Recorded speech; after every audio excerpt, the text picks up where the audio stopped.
Welcome everyone to the information briefing of the House Committee on Judiciary and Hawaiian Affairs. My name is David Tarnas. I'm the chair of the committee, and I'm very fortunate to have Vice Chair Mahina Poipoi here. Other members are watching remotely, and this is being recorded so that everyone can watch this at their leisure. Today, our info briefing is specifically about, in general, expungement and record clearance. The legislature has been working on this for several years now, and we'll get an update on some of our efforts here in the state, and then also hear from some national experts about best practices so that we can look at what else can we do to move forward. You know, I'm a firm believer in second chances and redemption, and that expungement and record clearance is a part of that. You know, the legislature over the last couple of years has passed important legislation. For example, in 2024, we passed a bill that became Act 62 that enabled Hawaii's first ever state-initiated pilot project for expungement of non-convictions of low-level possession of cannabis and other charges. The Attorney General's office has successfully expunged the records of hundreds of Hawaii Island residents who otherwise would not receive the relief. And this is a major achievement, and we can do more. Phil Higdon with the Hawaii Criminal Justice Data Center in the Department of Attorney General will give us an update on where we are with that important legislation. In 2023, we passed a bill that became Act 159, and that law required that the court automatically seal or remove from the judiciary's publicly accessible database any information relevant to the arrest or case of a person for whom an expungement order has been entered and transmitted to the court by July 1, 2025. This, in Hawaii, we have a two-step process. You know, we've got expungement, which is one step, but then we have record clearance, which is another step, and they're in two different agencies. And so for people who are trying to do this by filling out a petition and sending it, it's very onerous, and there's this two-step process gets in the way. So we have very few people that actually go through the process themselves, initiating it through a petition. So that's why we're trying to, in the legislature, begin this process of a state-initiated process for both expungement and record clearance.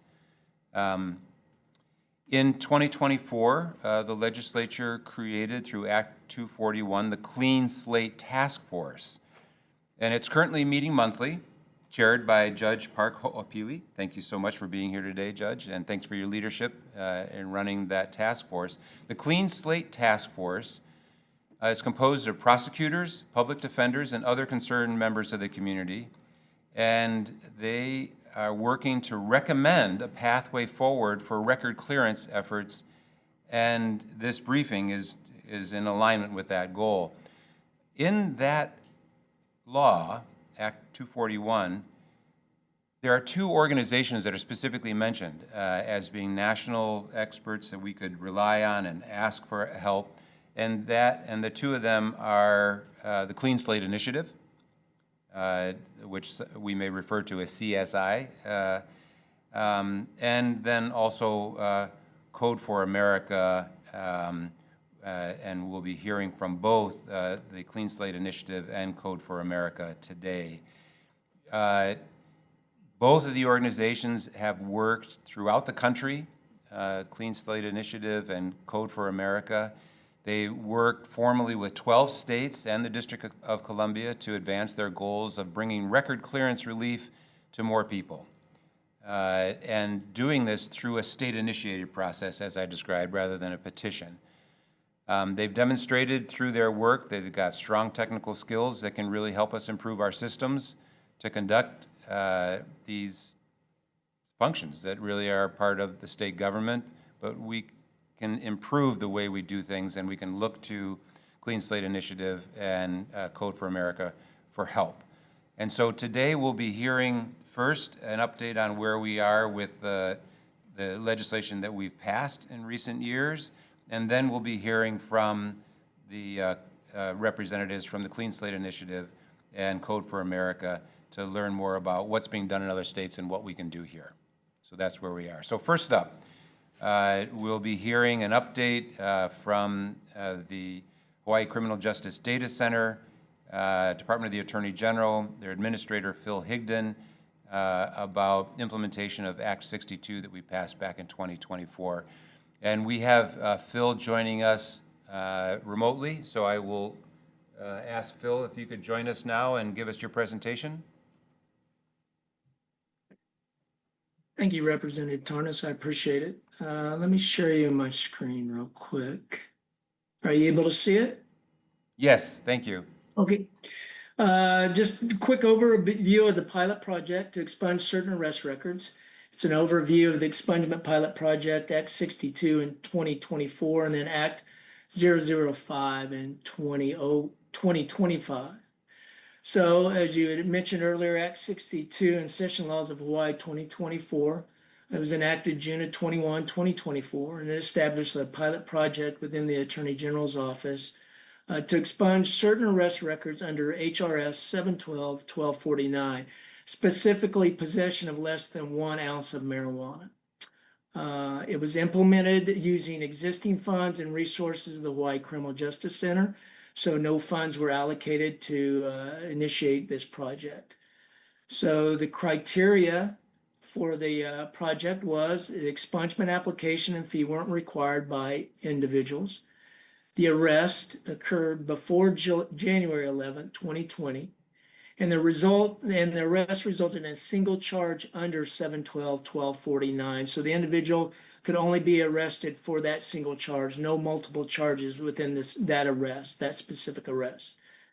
The arrest would occur in a county with a population of 200,000 to 500,000. So that was Hawaii County was identified. And as well, cases terminated with a final disposition other than conviction. So if the individual is convicted, they didn't qualify for this pilot project. So then in April 2025, Act 005 was enacted, and that expanded the eligibility of all arrests under 712-1249 qualifying for an expungement. So no drug type no longer was required for review to determine eligibility. So within 712-1249, they talk about marijuana, but also Scheduled 5 substances, which would be such as codeine. So it didn't matter what the drug type was. If it was a single charge, they qualified. So we the data center identified 2,268 records that were potentially eligible for expungement. And that came from Hawaii Police Department, as well as the Sheriff's Department, who made arrests within the county of Hawaii. Currently, 1,072 records have been processed for expungement. 989 expungements have been granted. 83 expungements have been denied, and that was due to research finding out there was a conviction, there was an undetermined disposition, or a warrant issued, or acquittal by reason of insanity. The resources and timeline it took, approximately 872 staff hours, and this included 4 staff members. So when the project started, we met as a group. So anytime we meet to discuss how it's going, we're having issues, concerns, or want clarification, we add that time in there. So the average amount of time per expungement is approximately 45 days. And that includes the time the data center sends an order to the law enforcement agencies, informing them that arrest qualifies for an expungement. And it takes about 45 days for them to return verification that they've removed it from their system. And of course, if they have fingerprints or mug photos of that arrest, they send them back to us as well. So since the project was launched in 2024, we identified just a little bit of information, 101 individuals who qualified for the project but were rearrested.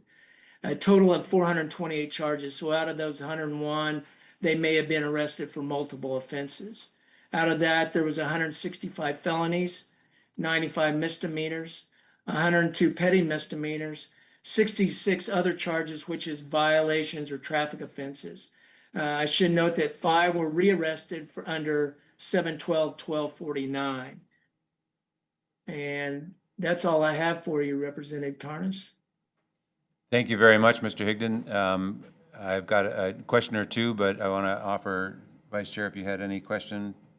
So Phil, if I could just ask you a question, since the change that we made to include all the substances within 7/12/1249, have those numbers of those who qualify changed substantially? No, we identified the 2,200. It didn't change once Act 005 was enacted. It did not change.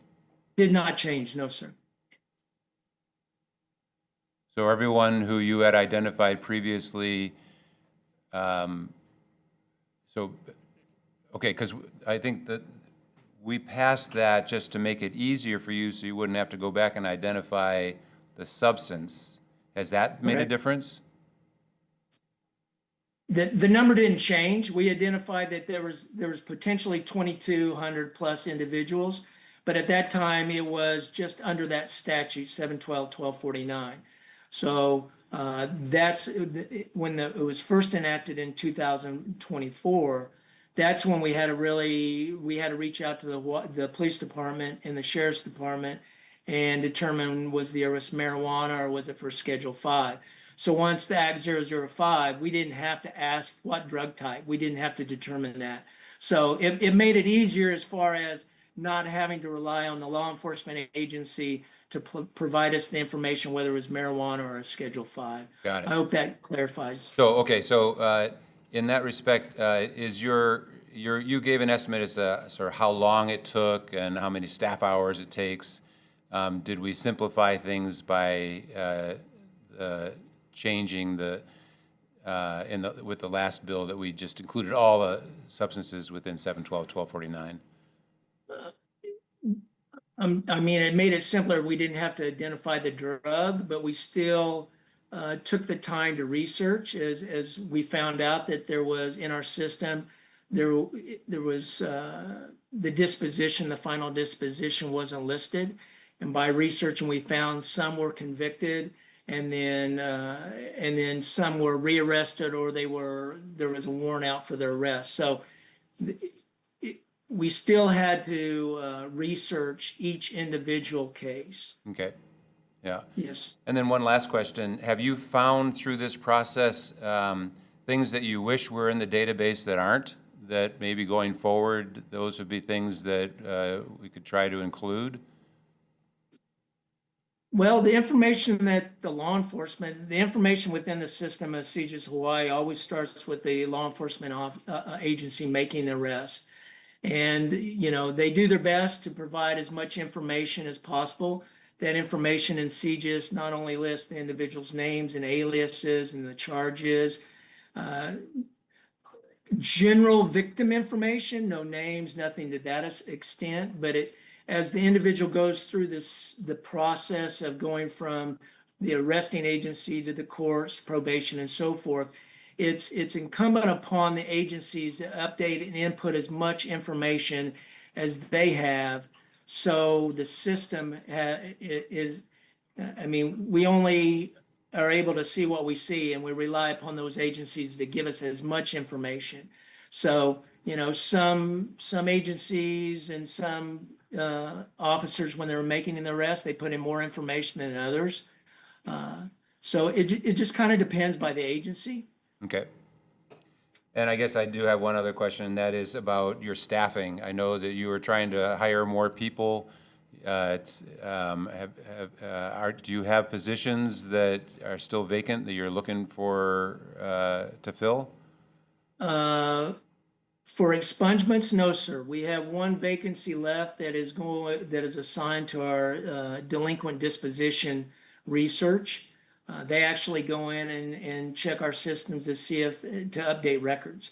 So right now, we wanted to see how the pilot project was going, just to make a determination of how many more staff, how many more expungers would we need if more legislation was passed so that other individuals may qualify for an expungement. I think I've provided that a number before, rough estimate with no research being done, but we've identified almost 412,000 people that could potentially qualify for an expungement.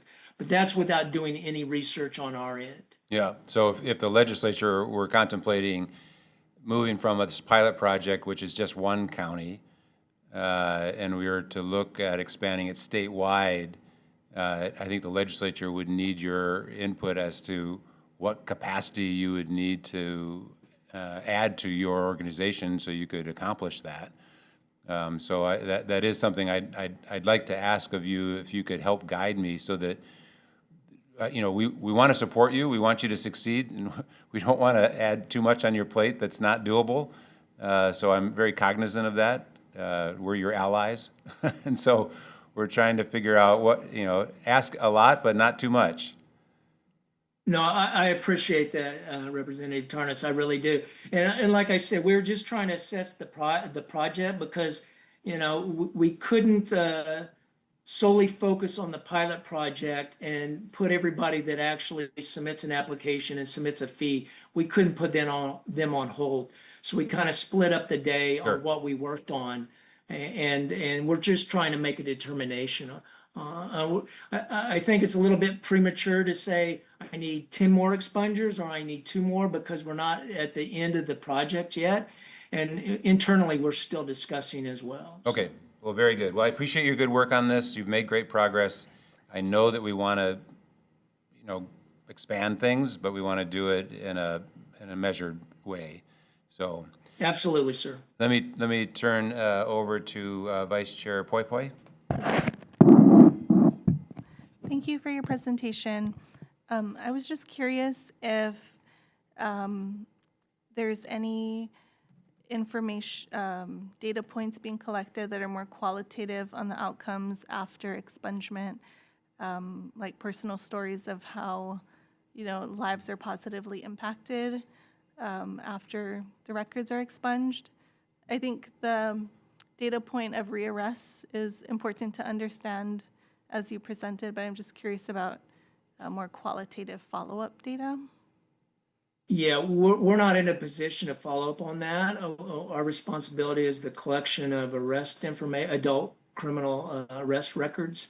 So the recidivism and so forth, that's not in our wheelhouse. We're not responsible for that. So unfortunately, I can't answer Thank that you. question. Okay, I just think that those kinds of, personal follow-ups on how lives are positively impacted by this program, which I know that they are, is a really important part of making the case for growing the program. So, thank you.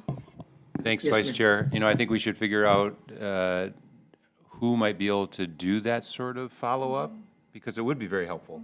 And that provides the compelling stories that we need in order to get support for expanding it. So so anyone who's listening out there in the wide world, if you have suggestions on who might be able to help us find that information for follow-up on, the personal stories of those who are affected by this, we're open to your suggestions. So let's move on. Okay, well, let's now move to an update on the status of Act 159. I mentioned this earlier, passed in 2023, which requires the court to automatically seal or remove from the judiciary's publicly accessible database any information relevant to the arrest of a case or case of a person for whom an expungement order has been entered and transmitted to the court by July 1, 2025. We're very fortunate to have Michelle Acosta, First Circuit Deputy Chief Court Administrator here from the Judiciary. Thank you so much for being here. And I know you are assisted a great deal by your Information Technology Division Chief, Dana Nakasato. But today we're blessed to have you here, Ms. Acosta. And if I could ask you just for an update on where we are with implementation of Act 159. Thank you, Chair. Thank you. Vice Chair Poi. Thank you for having me here. Ms. Nakasato is online with us, joining us from another state. As she's Could I ask you to move the mic right up next to you? That'd be great. Just that? kind of eat your mic. That's Okay. Is that better? Okay. close. Yep, there All you right. go. So thank you. Ms. Nakasato is joining us online, so she's available for any Thank you. questions. Thank you. I'm going to start sharing my screen.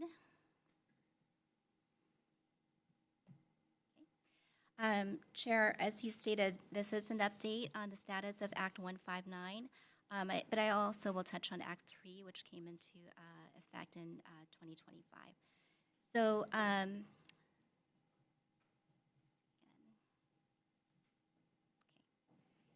so Act 159 does made amendments to HRS 831-3.2 subsection F, and wanted to show this slide here that just shows a comparison of the procedure and the process prior to July 1st, 2025. So that process was an individual member of the public would submit an application to Hawaii Criminal Justice Data Center, and based on the review that Mr.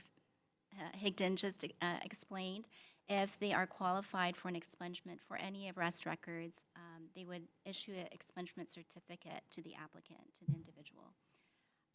Prior to July 1st, the applicant, as he mentioned, Chair, is a two-step process. They would get the application and submit the physical application, a copy of that, to the court for the court to review and either seal or remove the court record from eCourt Kokua. eCourt Kokua, for those who are not familiar, is the public-facing portal database for the judiciary where anybody, member of the public, can search a court record using that online tool. Once the court received the application and the written request to seal or remove their court record, the court conducts its review, and again, to see if they're eligible under HRS 831-3.2. Once the court renders a decision that the applicant is eligible, the court will issue an order to seal the associated record as filed. The associated court record is then removed from eCourt Kokua, and so is therefore not searchable on eCourt Kokua. A filed copy of the order is then provided to the applicant, so the applicant does get confirmation that an order, an action has been taken on their case. So with the implementation, or since July 1st, 2025, when Act 159 came became law, the same process where the application still goes to HCJDC. They go through their process to review the records and determine eligibility. Again, the expungement certificate is issued for those who are eligible. The change that occurred with Act 159 is that HCJDC digitally transmits the expungement certificate to the court, and therefore the applicant is no longer required to do that as a second step. HCJDC and the Judiciary, where Ms. Nakasato's team comes into play, have worked together, figuring out how to do this and implement Act 159 so that the applicant does not have to take that second step. So it's been several months of working together, putting our heads together, and figuring this out. There is still manual processing, but for all intents and purposes, for the applicant, they're not seeing any of these steps on their end. Again, the court conducts the court review. If the court determines that they are eligible, an order to remove the associated court case from eCourt Kokua is then issued, and then the court does its process and removes it from eCourt Kokua and no longer is searchable. Again, a filed order of the copy is provided to the applicant, so they are aware that this action has taken place. Since that time, so we've had about 2 full months under our belt in a couple of weeks, but this data is showing you the 2 months of this. The courts for all the 4 circuits within the state judiciary received certificates of 125 in July, 87 in August, and the court orders were filed 17 in July and 100 in August. So as you can see, we kind of got into the process and were able to process several more in August. The table to the right is showing how many orders were filed based on each circuit. So in the First Circuit, City and County of Honolulu, we filed 81 orders. Maui County, 14. Third Circuit for Hawaii County is 7, and Fifth Circuit had 15. So these again, we're ongoing. We're 2 weeks into September, so the data, we'll see where the data is coming in. But the process is moving along thanks to a good partnership with HCJDC. In August 2025, August 4th, the Supreme Court filed its opinion in State v. Rogan. So this particular opinion did have an impact on HRS 8323.1. I keep saying that and I keep messing it up, and apologies. Okay. So State v. Rogan did have some procedural impact. With State v. Rogan, it does require us, for any of the certificates that we receive from HCJDC, we will remove it if it's eligible under the statute from eCourt COCOA. For anything that, the records will be available to be viewed by members of the public at the courthouse. So while it's not viewable on eCourt COCOA, it is available at the courthouse. There is a different step now for sealing court records under State v. Rogan. This is required under the opinion that a written request or motion needs to be filed with the court. The parties have an opportunity, and the public, the parties and the public have an opportunity to be heard, and then there would be written findings entered by the court. So this is something that we have also been working to implement since August. And we're also looking forward to the Hawaii Supreme Court rules to be coming out shortly for public comment. So that's where we are in terms of the implementation of Act 159. And Act 3, which was implemented in 2025, recognizes the limitation of the system currently, that court records where there is multi-charge or multiple defendants, those would not be removed or sealed. So that's where we are. Open Thank for you. submission. Thank you very much. I've got some questions, but I'd ask Vice Chair anything first. So thank you for your update on this, and it sounds like you are making progress. I wanted to get a sense of,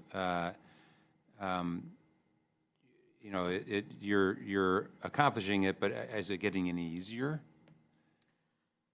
It's because it's still a manual search, similar to what Mr. Higdon explained. In the searching and making sure that we are clearing, expunging the correct record and sealing the correct record, there is still a manual review of a lot of the records, making sure that they're eligible. What is easier, which Act 159 and this effort has made it easier, because now there's a case ID that's shown on the certificates, which makes the research easier. We have worked with HCJDC to give us some other information that helps with the court search. So in that respect, yes, it's gotten easier. Have you determined whether or not there are changes needed in statute or in rules to make your job easier? In statute, not at this time. We are awaiting the Supreme Court rules to come out, and so looking forward to the opportunity for the public comment on those rules. And those could come out anytime, Correct. and no one knows for sure. I do not have an estimated timeline. I'm sorry, Chair. I didn't think you would. I understand. But it is something that everyone's watching for and waiting for, and there will be a public comment period, and agencies will also be asked for their input as well. So I think that'll be an opportunity for everyone to chime in on about it.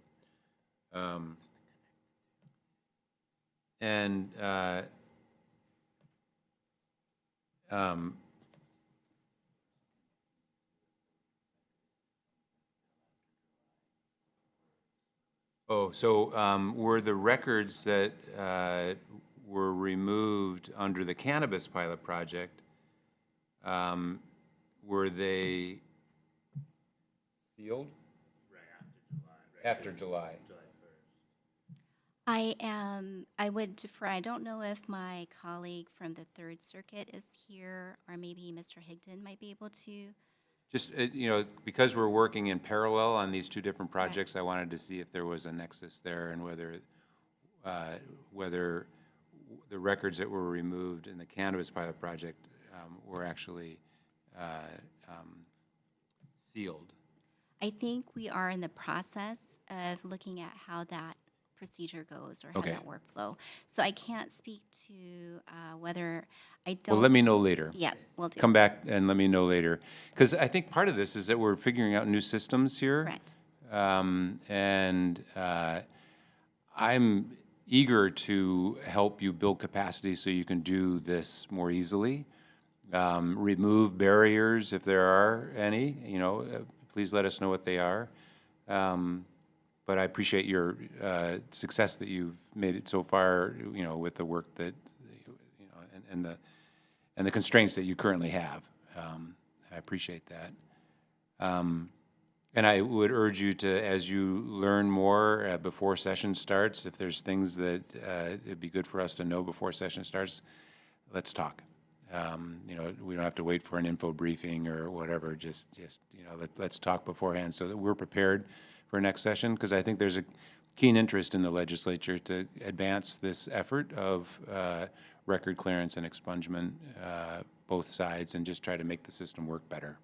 Appreciate that, Chair. I'm sure we will have many, many more discussions as we continue to work with our partners. Okay, great. And I appreciate you being here in person today. I think what I'd like to do next is to hear from the Clean Slate Initiative folks and the Code for America folks about what advice they may have for us and what kind of technical assistance they might be able to provide for us, and how we might move forward, because the Judiciary and the Attorney General's office have the responsibility here, but if there's any way we can help support both those agencies, I'd like to do that. So let's now move. We're going to hear first from the Clean Slate Initiative, and we've got a couple people who are going to be speaking with us. Caitlin Dunkley, campaign strategist with the Clean Slate Initiative, and Eric Altieri, Director of Campaigns with Clean Slate Initiative. And I understand, Caitlin, you may be speaking to us first, and I'd like to welcome you and look forward to your presentation so you can tell us about the work that you're doing across the country and what you might be able to do for us here in Hawaii. Terrific. Thanks so much. Good afternoon, Chair Tarnas, Vice Chair Poipoi, members of the House Committee on the Judiciary and Hawaiian Affairs. My name is Caitlin Dunkley, and I'm a campaign strategist with the Clean Slate Initiative. It's a pleasure to present to you here today about clean slate policy and records relief in Hawaii. I'm going to take you through the beginning of our presentation, then pass to my colleague, Eric. Next slide, Eric. Today, I'm going to introduce our organization, the Clean Slate Initiative, and discuss clean slate policies. I'll review the national landscape and key research related to state-initiated records relief. I'll talk about how Clean Slate might benefit Hawaii, and we'll share how we can support your state. Next slide. Before we get started, I want to say a word about terminology. We say seal in this presentation. What we mean is limiting public access to a record. Every state defines that differently, and many states use different terms. We use the term seal in most of our materials, but each state has the opportunity to use their own term and define what it means. The Clean Slate Initiative is a national bipartisan advocacy organization working to pass and implement state-initiated records relief policies for people with eligible records across the country. Like you said, so far, 12 states and the District of Columbia have passed clean slate laws. That means that approximately 16 million people in the United States are eligible for full or partial record sealing across those clean slate states. We have a multi-pronged strategy at CSI. We advocate for clean slate policies, we partner with states to implement those policies, and we engage in narrative change work around individuals with records to promote a humanizing narrative. Next slide. So what is a clean slate law? A clean slate law requires a state-initiated process to limit public access to non-convictions, arrests, and certain conviction records for individuals who've completed their sentences and remained crime-free for a specified period of time. So to qualify as a clean slate state, a policy must limit public access to both non-convictions and certain convictions, and make the process by which these records are restricted a state-initiated process that in general does not involve manual review of individual records. Next slide. Clean slate laws provide second chances for people who have completed their sentences and remain crime-free. Any effective clean slate policy should, 1, be government initiated, thus not requiring a petition or lengthy paperwork. 2, use a streamlined process that harnesses technology to identify eligible records and limit public access to them. And 3, apply to non-conviction and certain conviction records. I really want to stress this point. Each state is unique. Hawaii is positioned to tailor policy to meet its unique needs. For example, Hawaii could determine the length of time an individual would have to wait after a conviction to have their record limited from public access.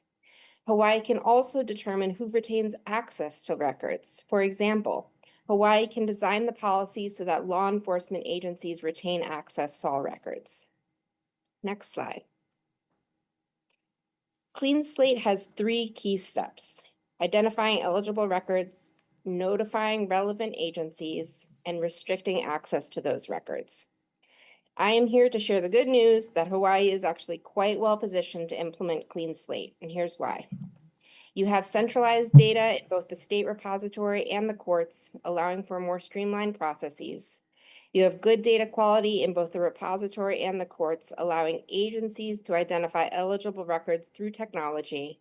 And you have systems for automated electronic data transfer that are already functioning well, providing excellent infrastructure for clean slate to use. Following our presentation, our partners at Code for America, who are in person with you, will dive more into this. Next slide. Let's turn for a moment to the national landscape and recent research. Next slide.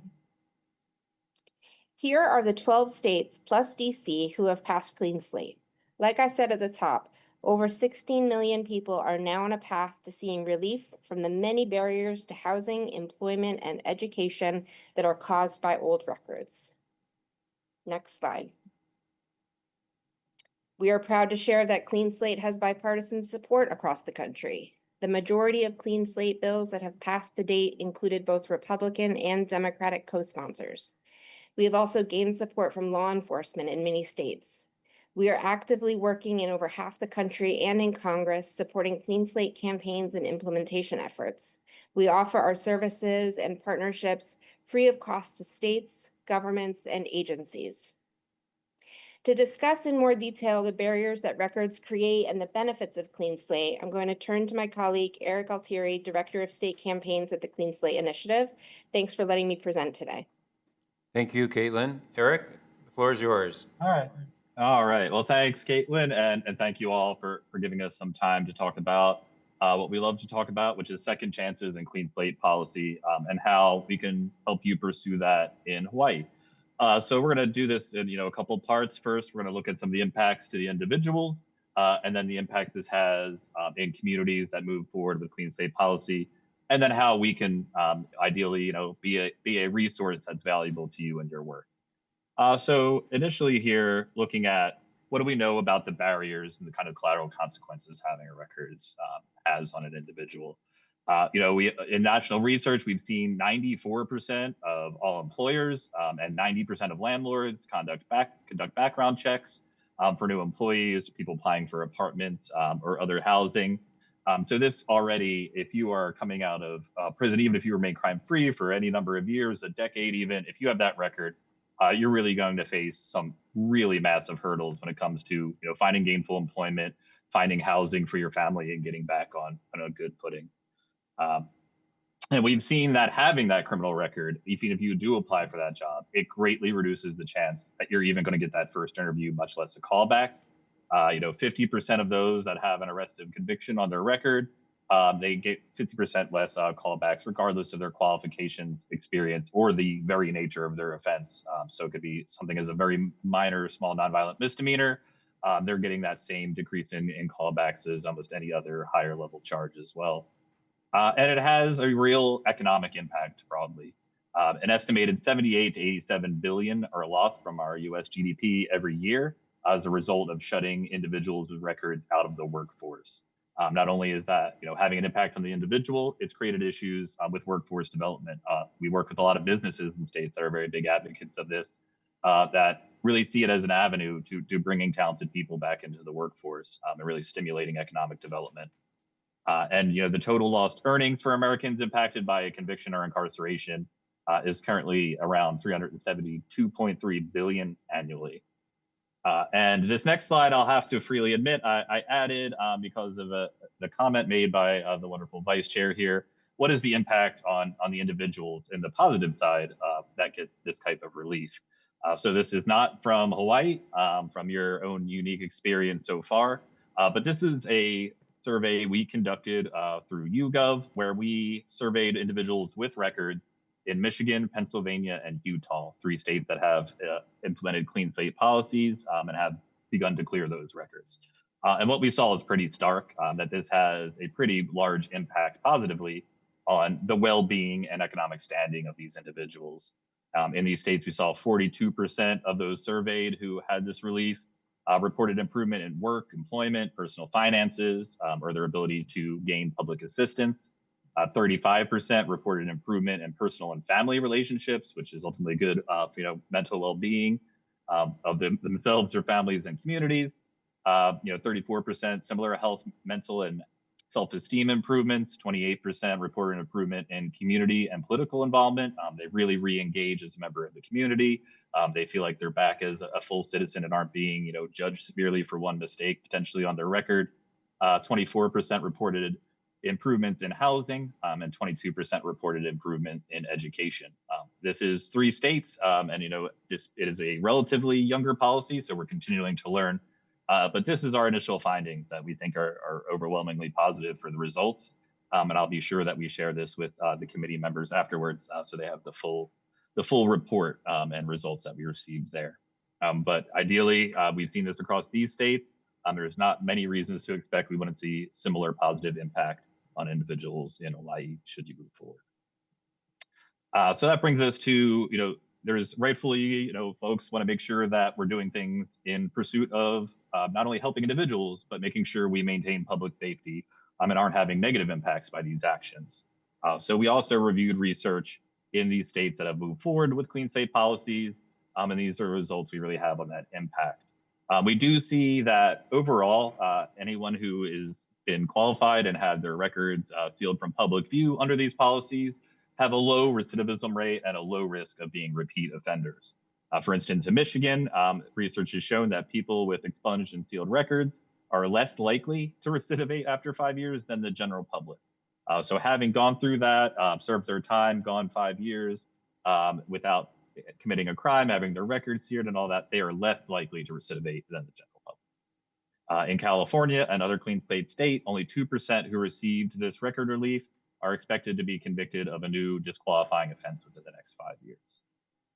And then when you look at in studying criminology for 2009, after you get past the 4 to 7 years period without any further criminal activity, most individuals that have a record pose no more threat to public safety than the general population.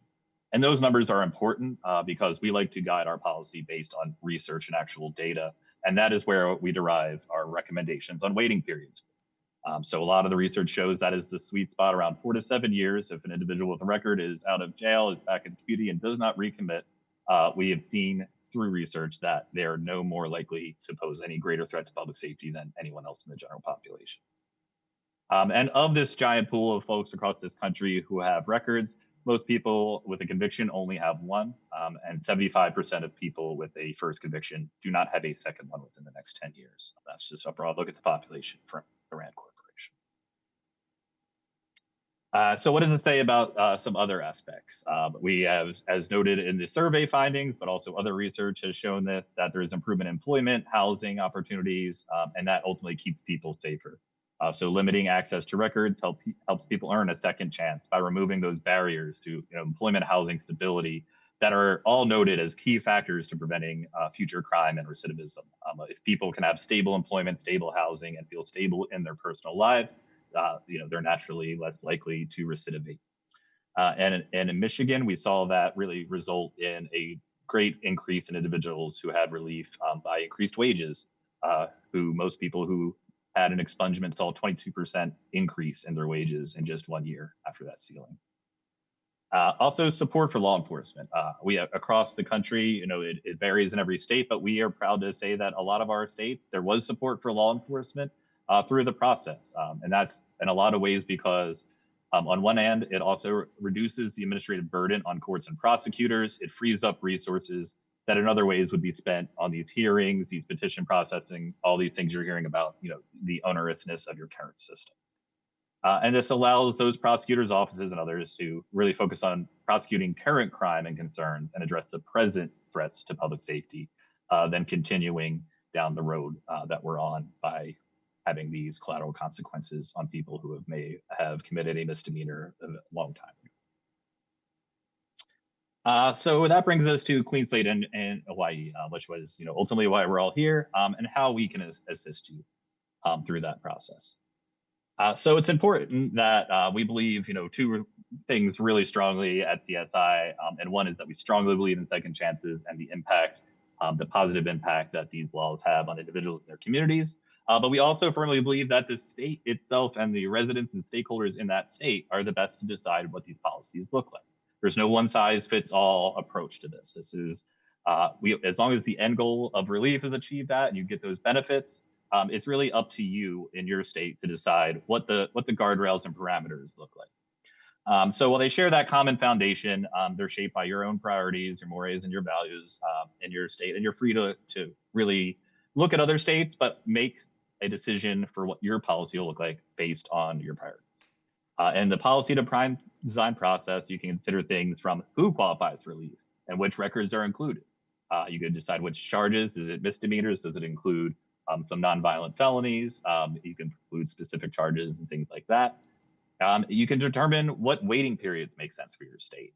As I noted, a lot of the research generally shows around 4 to 7 years, especially on misdemeanors, is generally the ideal waiting period based on data. We've seen states that do nonviolent felonies, sometimes that's 8 years, 10 years, but that's really in your purview. And we are here to help you with the data to make an informed decision about what makes sense there. But also importantly, who can still use and view this limited access record? As Caitlin pointed out, this is ceiling expungement is defined in all different places, but primarily in Hawaii, we're talking about shielding from public view so people can get those jobs, employment, that housing. You can retain access where you choose to, and we've seen states do some of these, all of these, depending on their decision-making process. In many states, law enforcement and prosecutors retain access to those records in the instance of future investigations or prosecutions. We've seen access retained by courts and judicial officials, certain employers and licensing bodies in very sensitive positions, particularly ones having to do with children and child welfare agencies. Some states remain with the access for firearms licensing. That's something that does change from state to state, but that's something that you can work through and really decide what policy is best for Hawaii. And what can CSI do to help you through that process? We really have a multimodal approach, as Caitlin said earlier. We're here to help with policy development. We have a whole team that does policy and implementation. So whether that's assisting in building out eligibility, offense type, helping design the automated process itself with your system built in mind, working with lawmakers on a draft model bill, mapping end-to-end data flows in your systems for how this works, designing any system that is required to match, deduplicate, or other deal with other data challenges you may have. We have teams within CSI that have those specialties, have worked in other states, and can bring that help to Hawaii.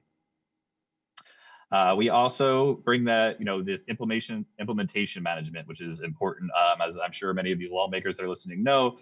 Passing a law is one thing, getting it implemented into practice is a whole other animal entirely. We have specific information and sessions and resources we can connect you to help you avoid common pitfalls that we've seen in other states. and really plan for a sustainable policy that can stand the test of time and deliver consistently and effectively for Hawaii. So that really covers policy, tech support, implementation support, any and all those things, including we have a fantastic research and data department that pulled together the research I presented today, as well as conducted that YouGov survey I discussed, that can really fill out the picture for you and answer a lot of the questions you have, and we're happy to help. And that is the end of our presentation. Thanks again for your time. Thanks to your commitment to really looking into this important issue that we really would love to help assist in bringing to Hawaii. And you can follow up with us. Many of you have already talked to my wonderful colleague, Caitlin. And if you haven't, we'll make sure the email and our contacts are provided after this presentation. So you can feel free to reach out with any questions, concerns, or areas of interest that we might be able to assist. Very good. Well, thank you very much, Eric, and thank you to Caitlin as well. This has been a great overview of what's happening across the country and with your work, but also laying out what you could do to assist us here. You know, we do have Judge Park Ho'opili is chairing the Clean Slate Task Force here, and I think that, you know, we look to the judge for and the task force for guidance as we move forward here, and I know that you have, you know, begun your conversations with Clean Slate Initiative, and so we'll look forward to continuing to work with the task force as we go forward.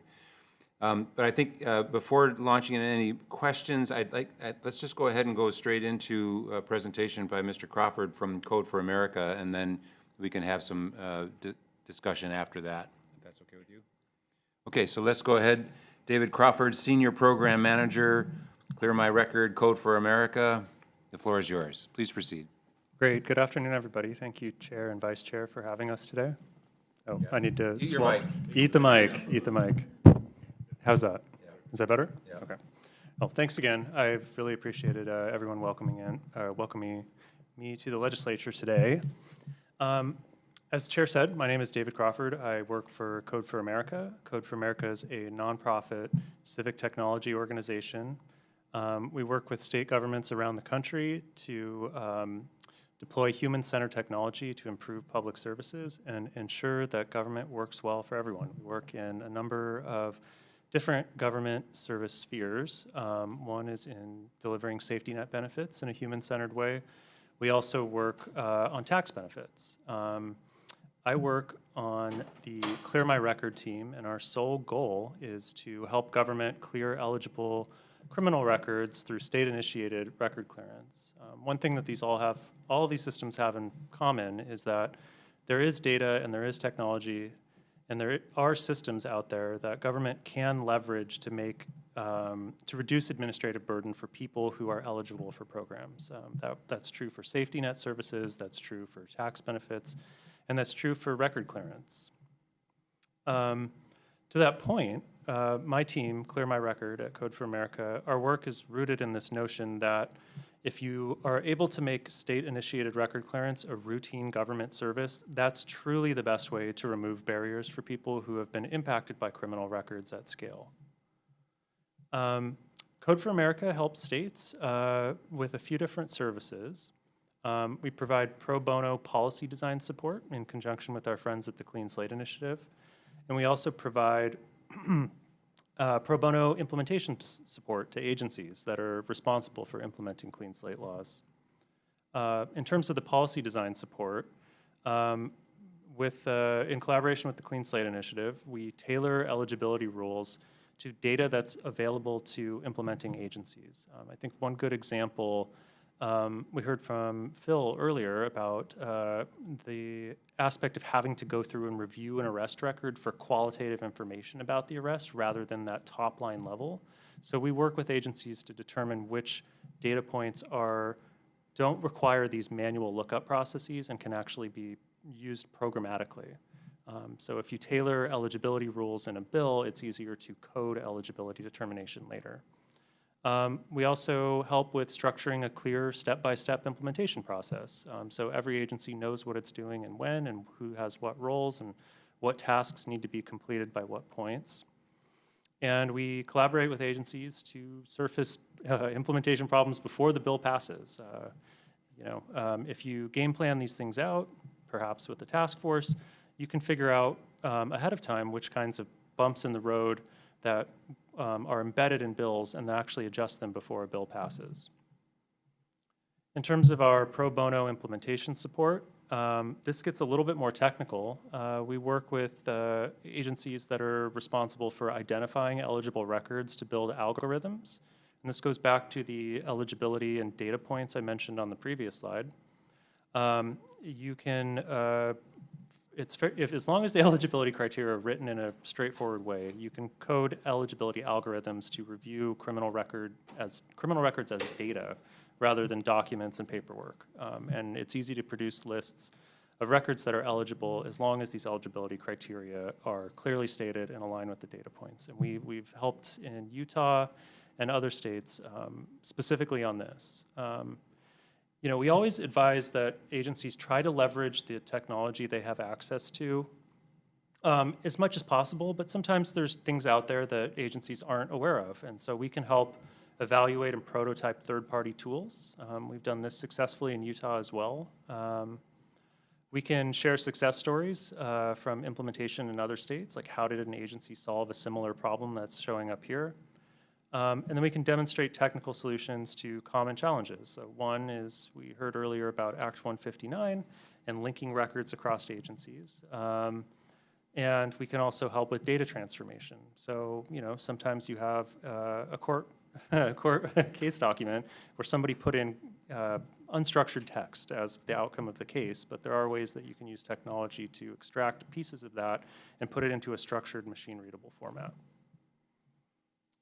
For the rest of the presentation, I really want to zoom in on this concept of technical feasibility. We've talked a lot today about ensuring that any kind of clean slate or state-initiated record clearance policy has to be implementable for the agencies who are going to be implementing it.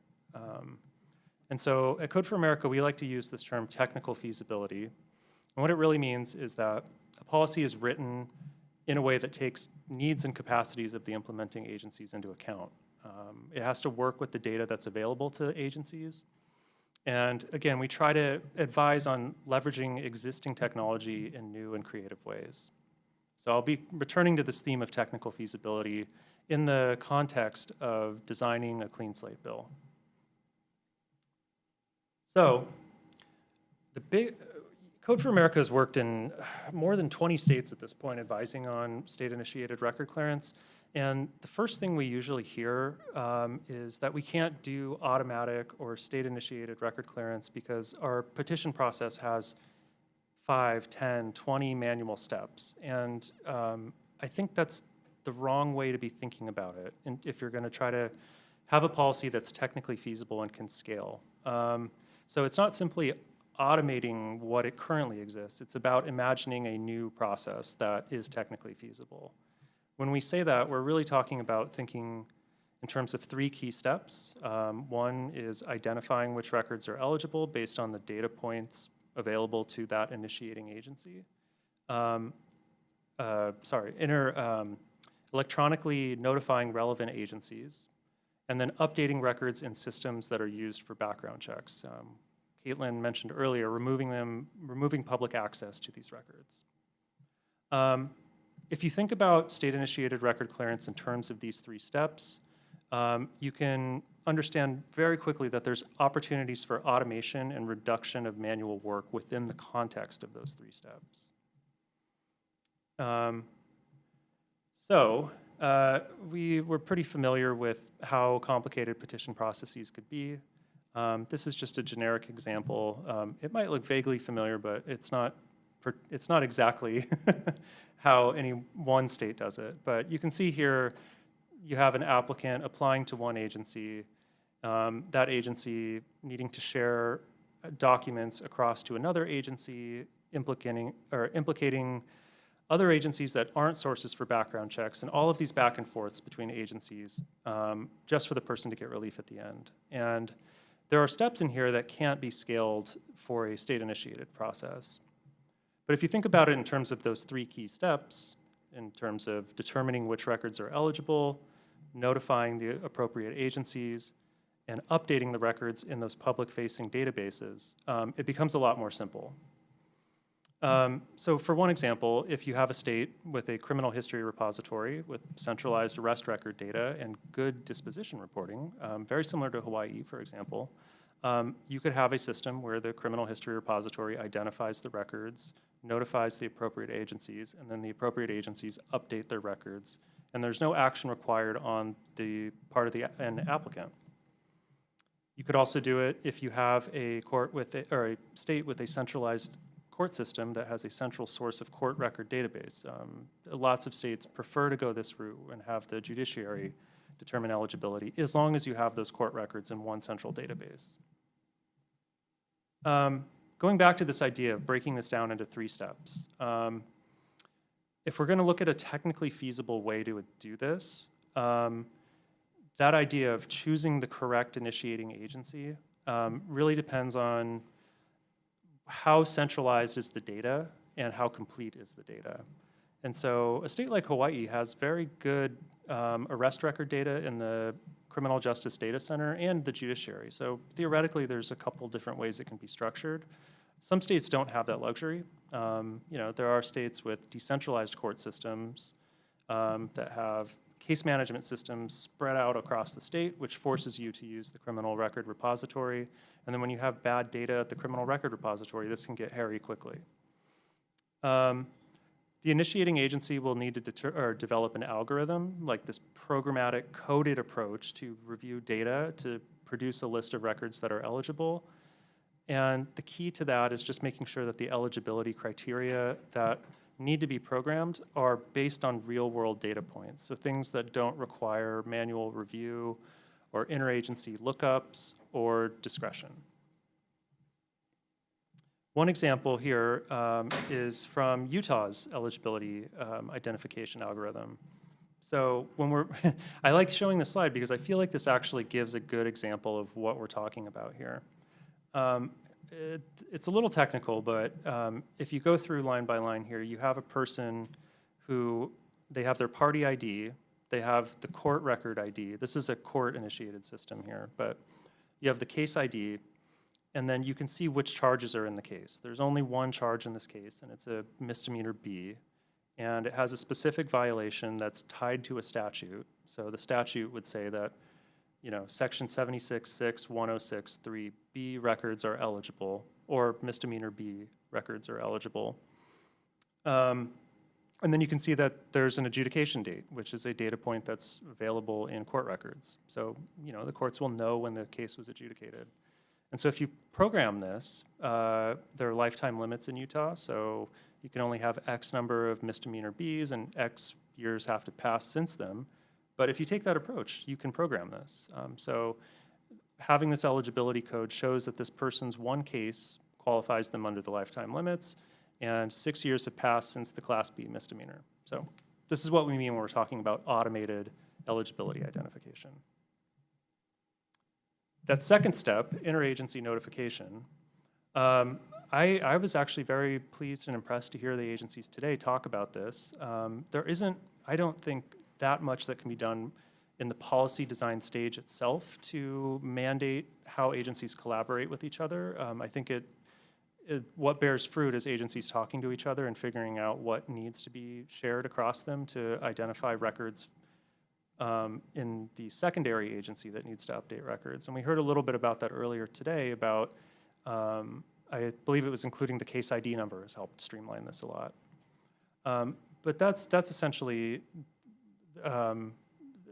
when you're structuring a policy, you want to make sure that either agencies are prompted to work together and collaborate and figure these things out, or if you have enough insight already about which data fields need to be shared across agencies to make this identification of records on the secondary agency side.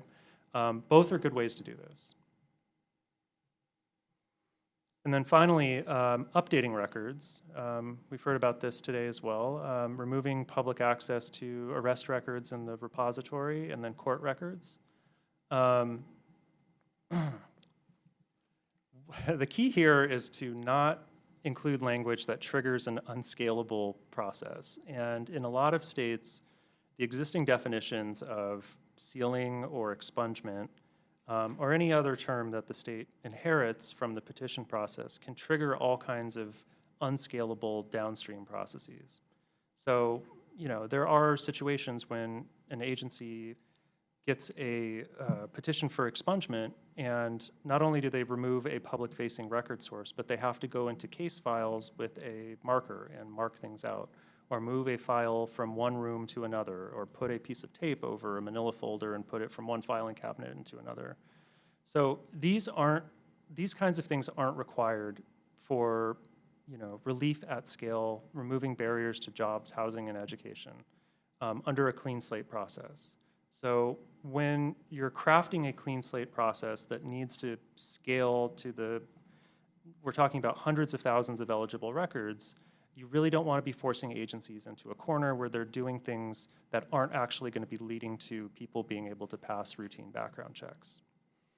Another aspect of that is different from the petition process is that agencies that aren't sources for background checks might not actually need to proactively update their records either. Minnesota, for example, included in their clean slate law a provision that arresting agencies simply need to confirm with the central repository upon a request from an outside party to publicly disclose a record. They need to the arresting agency needs to confirm with the central repository whether that record has been subject to clean slate relief or not. But you don't have arresting agencies around the state going through crates and sealing and expunging lines out of old records proactively. They do it on a case-by-case basis upon request.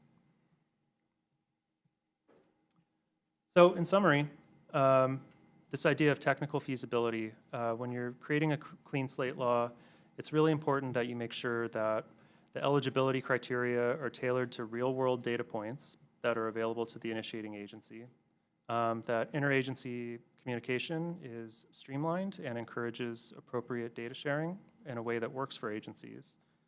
And you have to ensure that the rules that agencies are following for updating records don't create implementation quagmires. They're scoped appropriately for removing records from public-facing databases and allowing people to pass routine background checks.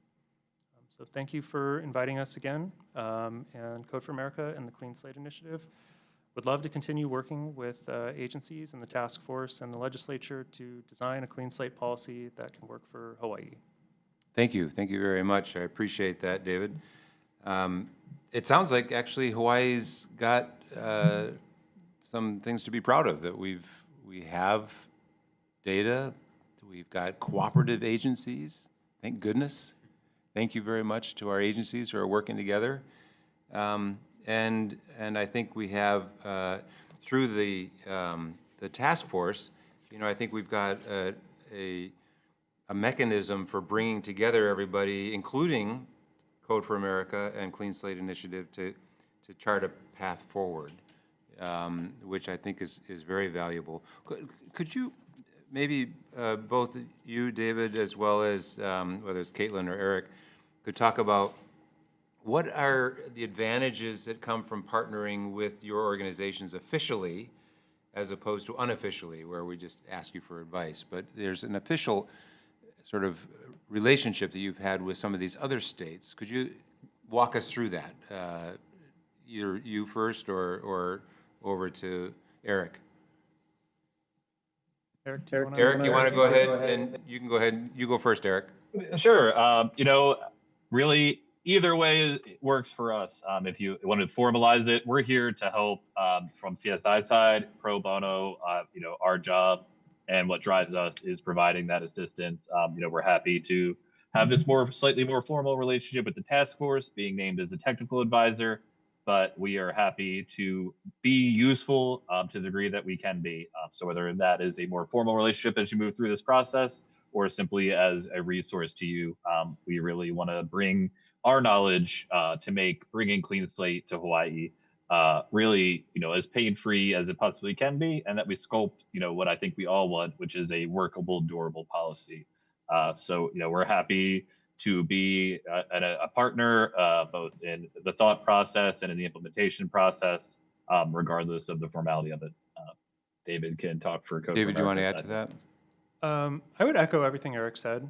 Yeah, we've had more formal arrangements with states. We've partnered very deeply with the Utah Administrative Office of the Courts to vet third-party technology related to record linkage and deduplicating court records to make sure that, that eligibility algorithm could be run on records that we're confident are the same individual. And we've been engaged with them for a number of years at this point. But we also, similar to what Eric was saying, we are happy to keep informal pro bono support, whatever level feels right for the state. We don't have to go into systems directly to have an impact. We can provide proof of concepts with a small limited data set, show what's possible. So we're here to help states however it feels right.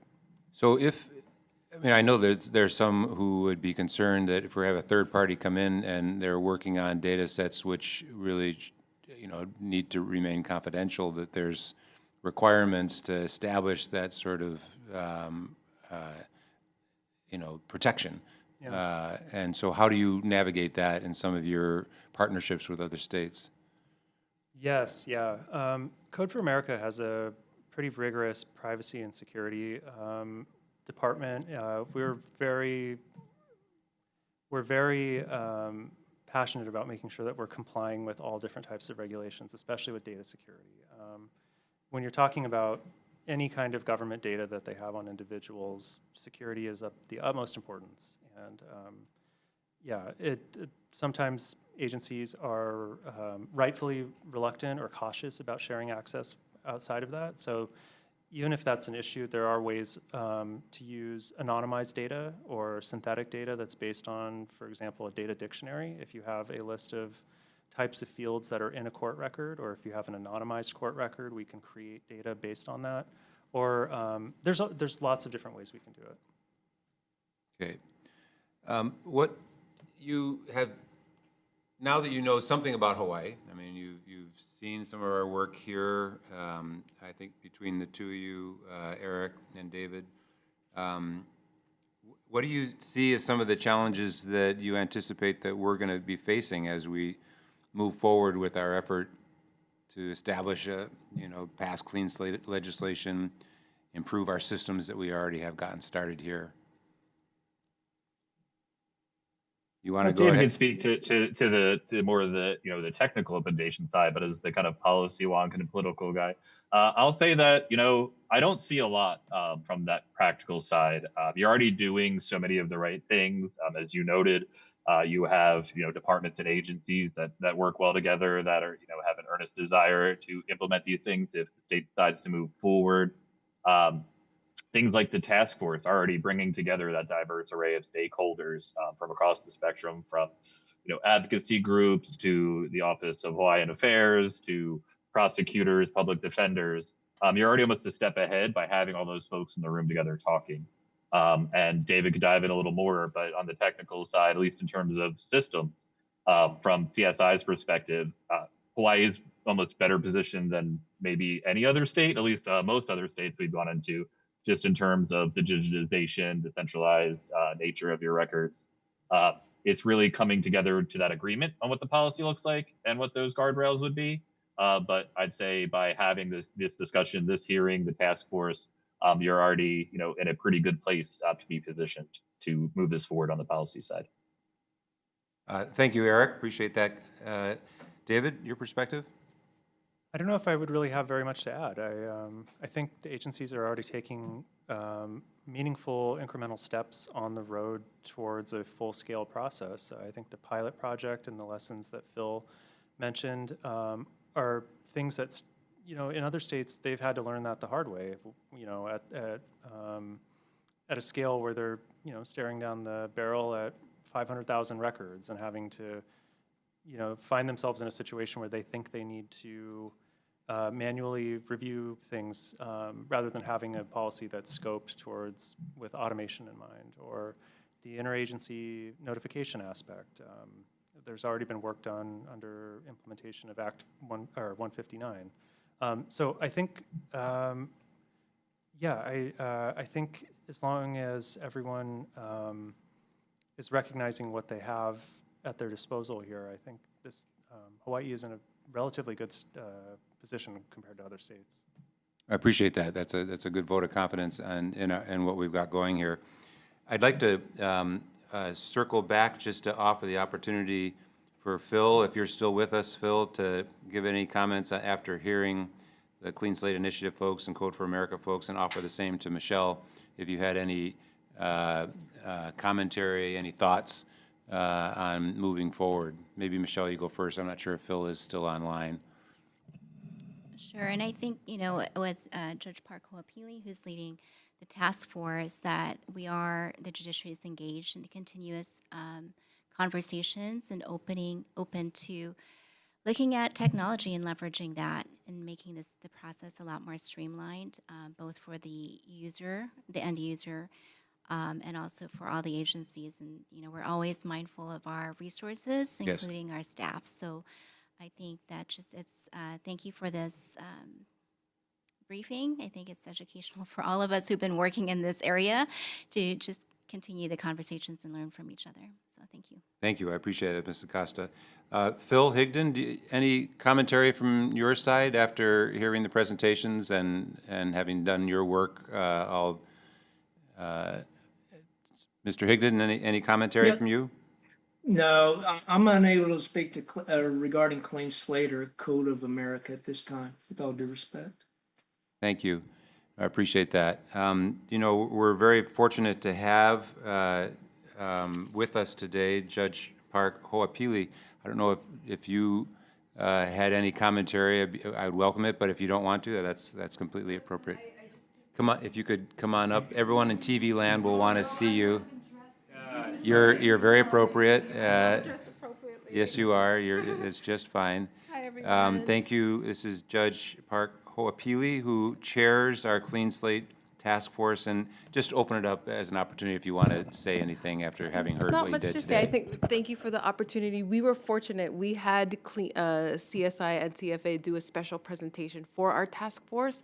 So we started that discussion, and we have subcommittees looking at different issues with that so that we can make meaningful recommendations to the legislature. So that's all. Thank you That's for perfect. that opportunity.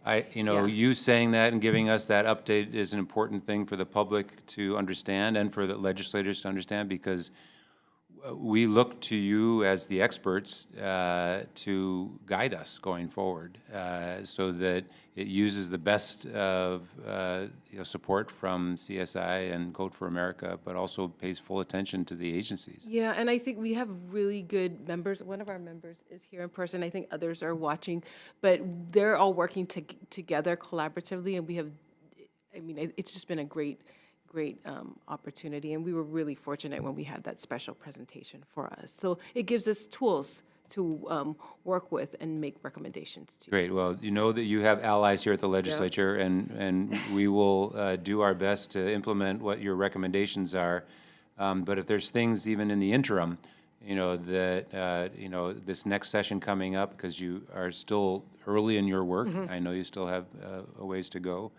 But if there's things that we can do, because I just want to take a measured approach so that we do things right and that it will be a positive impact in the long run. And we're always in touch with Sean, so he's been great in giving us updates, and we provide him updates as well. That's so very it's good. great. And for all those out in TV land, that's Mr. Sean Aronson, who is the staff attorney to the House Judiciary and Hawaiian Affairs Committee, seated right behind me here, who has been very helpful in all of this. So thank you, Judge. I appreciate Thank your you. commentary. Thank you. Anything from you, Vice Chair, before we wrap up?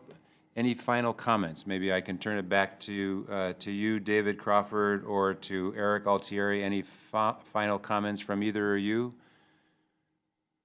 David, anything from you? No? Just to express our gratitude and our willingness to be here as a resource to all of you, including the agencies and departments, in any way we can. It's not just me and my team in the campaigns and policy side, but we have that full implementation team, our research and data team. Any lessons or insight you want to have into other states that have already done this, whether that's the construction of the policy, the impact it's had, we're here to field and help with any and all questions, and look forward to continuing to work with you all in the legislature, the folks on the task force, agencies and folks like Phil who are doing really phenomenal work on the data with, some tight resources on this pilot program, but making sure that this can work. And we're really just honored to have been brought into the process as, people from the mainland largely, but want to share any knowledge we have to really bring clean slate and second chances to Hawaii. And I just thank you for your time and your Sure. commitment to this. Thank you. Any final comments, David? Ditto. Okay, that's good. Yeah, no, yeah, like Eric said, we really appreciate the opportunity. Thank you for the warm welcome and welcoming us in and allowing us to present on what we've learned from other states and the opportunity to support you all too. Great. Well, we still have much more work to do. Again, the Clean Slate Task Force will continue its work, and Judge Park Ho'opili will continue her leadership there. So we look forward to getting more input from them. I want to say thanks to a couple of folks that have been very helpful in our efforts. Carrie Ann Shirota, formerly with the ACLU. I want to say mahalo to you, Carrie Ann. And also Adrian Roca with the Last Prisoners Project has been very helpful. And I want to say thank you there. And I want to give a plug for this Saturday, September 20th, 10 to 2, is the Kapalama Expungement and Bench Warrant Recall Clinic. It's at the Office of the Public Defender on Nimitz Highway. And I understand there's over 100 people have already signed up to participate. Close to 200 people have already signed up to participate in this clinic. It's a free legal service to expunge qualified criminal arrests and recalled district court bench warrants in the First Circuit here on Oahu. So there's a real market demand out there for this service, and I appreciate the efforts of the Judiciary and all of your partners, the public defenders making this happen, Hawaii Workers Center, Native Hawaiian Legal Corporation, ACLU, E4, William Richardson School of Law, Volunteer Legal Services Hawaii. They're all helping out, and we can really do a lot by working together. So we will post this on our website, the Judiciary and Hawaiian Affairs Committee website, with the handouts and the presentation. So if we haven't gotten your presentation already, please do forward it to Sean so we can post it on there, because this is an important resource for people as we go forward. If there's nothing more from anyone else, I want to say thank you to everyone for being here today. And I look forward to doing some more work before we start our legislative session in January. In the meantime, best wishes to everyone. Be safe. We are adjourned.